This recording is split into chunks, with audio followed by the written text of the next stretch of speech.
আপনি যদি মনে করেন বাংলাদেশ সেনাবাহিনীর ট্রেনিং মানে শুধু বিএমএ, তাহলে এই ভিডিও আপনার জন্য চোখ খুলে দেওয়ার মতো হবে। কারণ আজ আমরা যাব এমন কিছু জায়গায় যেখানে সৈনিক তৈরি হয় না, সেখানে তৈরি হয় যুদ্ধ জয়ের মানুষ।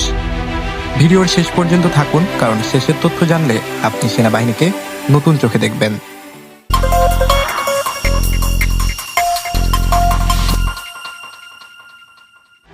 বিএমএ হলো সেনাবাহিনীর দরজা, কিন্তু যুদ্ধ জেতার ট্রেনিং হয় এই দরজার ভেতরে, যেখানে সাধারণ মানুষ কখনো ঢুকতে পারে না। এই পুরো সিস্টেম চালায় army training and doctrine commando বা আরডক। এর হেডকোয়ার্টার ময়মনসিংহ ক্যান্টনমেন্টে। এই জায়গা থেকে ঠিক হয় একজন সৈনিক কিভাবে যুদ্ধ করবে, কখন আক্রমণ করবে আর কখন পিছু হটবে।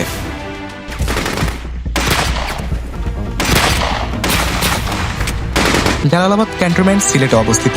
এখানে অবস্থিত school of infantry and tactics, সহজ ভাষায় বাংলাদেশ সেনাবাহিনীর কমান্ডো ফ্যাক্টরি। এখানে শেখানো হয় অন্ধকারে আক্রমণ, শত্রুর পেছনে ঢুকে কাজ শেষ করে ফিরে আসা, এমনকি আকাশ থেকে লাফ দিয়েও যুদ্ধ।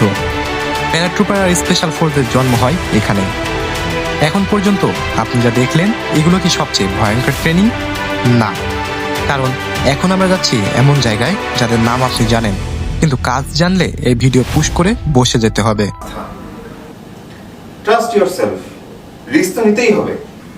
যুদ্ধ সবসময় বন্দুক দিয়ে যেতে যায় না, অনেক সময় যুদ্ধ যেতে তথ্য, আর সেই তথ্য যাদের হাতে তারা ট্রেনিং নেয় কুমিল্লা সেনানিবাসে। School of military intelligence, DGFI, MI, army security unit, নামের চেয়েও ভয়ঙ্কর তাদের কাজ। এই ট্রেনিং নেওয়া লোকেরা সামনে কখনো যুদ্ধ করে না, তবুও যুদ্ধের জয় বাহার 90% নির্ভর করে এদের রিপোর্টের উপর। একটা ভুল তথ্য পুরো যুদ্ধ হারাতে পারে।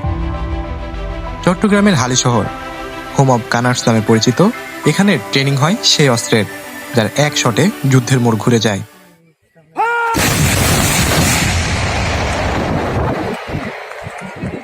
এই কামানগুলো শুধু গোলা ছোড়ে না, এরা শত্রুর মনোবল ভেঙে দেয়। আর বগুড়ার মাঝিরা সেনানিবাসে ট্যাঙ্ক চালানো শেখানো হয়। এখানে একজন সৈনিক শিখে কিভাবে লোহার দানব নিয়ে যুদ্ধ করতে হয়।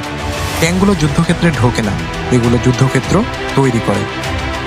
যুদ্ধ মানে শুধু গুলি নয়, পথ বানাতে হয়, যোগাযোগ রাখতে হয়, আর আহত সৈনিকদের বাঁচাতে হয়। এই কাজের জন্য আছে কাদিরাবাদে ইঞ্জিনিয়ারিং ক্রপস, যশোরে সিগন্যাল, আর টাঙ্গাইলে আর্মি মেডিকেল ক্রপস।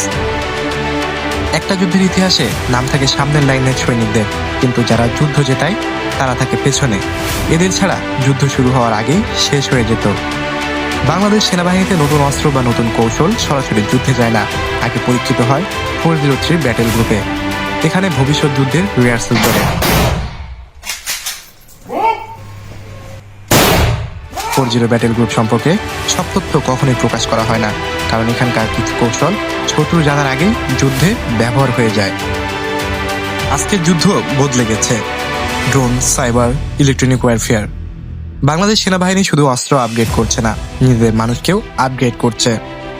আপনি যদি এতক্ষণ ভেবে থাকেন বাংলাদেশ সেনাবাহিনী মানেই শুধু প্যারেড আর কুচকাওয়াজ, তাহলে এই ভিডিওটাই আপনার ধারণা বদলানোর জন্য বানানো। এই ধরনের আসল প্রতিরক্ষা গল্প পেতে সাবস্ক্রাইব করুন, কারণ এখানেই আছে বাংলাদেশ সেনাবাহিনীর ভেতরের আসল গল্প। ধন্যবাদ।